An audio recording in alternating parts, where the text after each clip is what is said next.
Hello po mga kapistolero. Ang video na ito ay iniaalay ko po sa mga newbie o mga baguhan sa baril. Ang pag-uusapan natin ngayon ay ang pistol stance. Ano po ba ang mga pistol stance? Tatlo po yung pistol stance na pwede ko pong i-share sa inyo. Hindi po ako isang firearm instructor, naturuan lang naman po ako. Anyway, basic lang naman to eh. Itong tinuro sa akin ay ituturo ko na rin po sa inyo. Napaka-basic lang po ito. Kaya sa video na to, gagamit po tayo ng airsoft pistol para safe po tayo.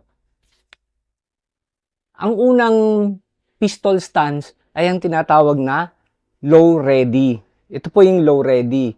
Yung pistol po ninyo ay nakatutok po sa baba. Siyempre, dapat naka-point po kayo sa downrange. Hindi po sa mga tao, ha? Sa downrange. Kahit naka-low ready kayo, kailangan naka-downrange po yung baril po ninyo. At kapag handa na kayong pumutok, itataas lang po ninyo ito. Yan na po yung point of aim ninyo.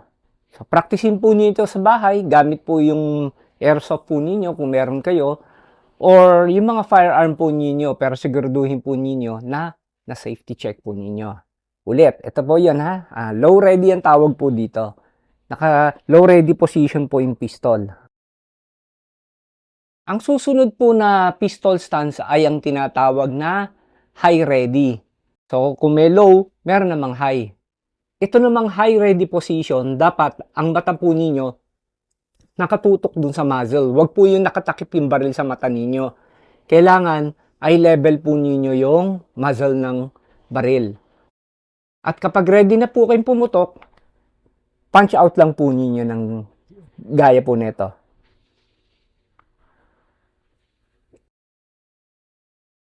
Ang susunod po namang pistol ready position ay ang compress ready. Sa compress ready, meron po tatlong klase. Pwede yung naka-close po sa chest po ninyo, gaya po nung nakikita nyo. At kung ready na po kayong pumutok, pa-punch out lang po ninyo.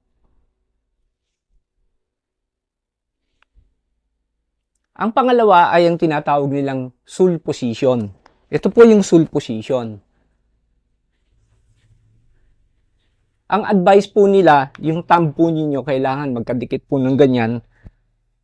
At para pang nag-punch out kayo, ready na po yon. Yan.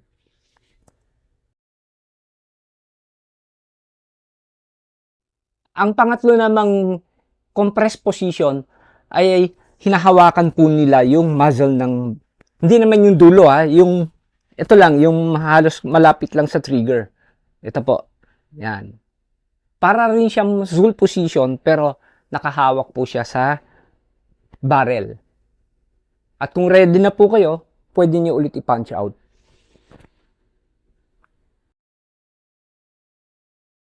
Dito po sa mga pistol ready positions, wala naman pong tama o mali. Ito ay para sa safety purposes lang sa range.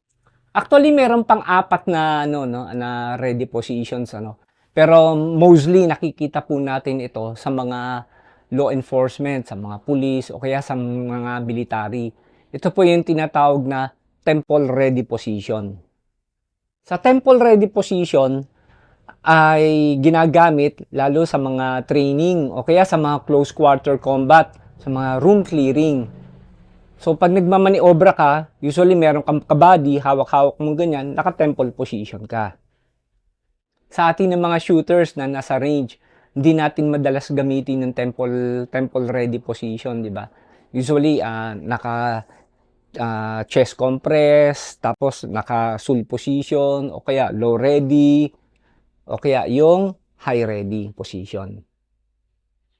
Well, sana meron po kayong natutunan uli sa aking maiksing video. Gusto ko lang naman po i-share ito sa mga newbie at pwede na rin siguro sa mga datihan na po sa firearm o sa baril. Maraming salamat sa pagsubaybay po sa aking mga videos. Sana po nakakatulong po yung mga videos ko sa inyo. And patuloy nyo po sanang suportahan ang aking channel sa mga hindi pa po nakakapag-follow sa aking Facebook. Sana po makapag-follow po tayo. At meron din po akong YouTube channel. Sana po suportahan din po ninyo. Mag-subscribe po kayo at i-like po yung mga videos ko doon. Muli, ito po ang inyong kabarilan, kakwentuhan, pistolerong Pinoy lamang po, na nagsasabing, be a responsible gun owner, and to God be the glory.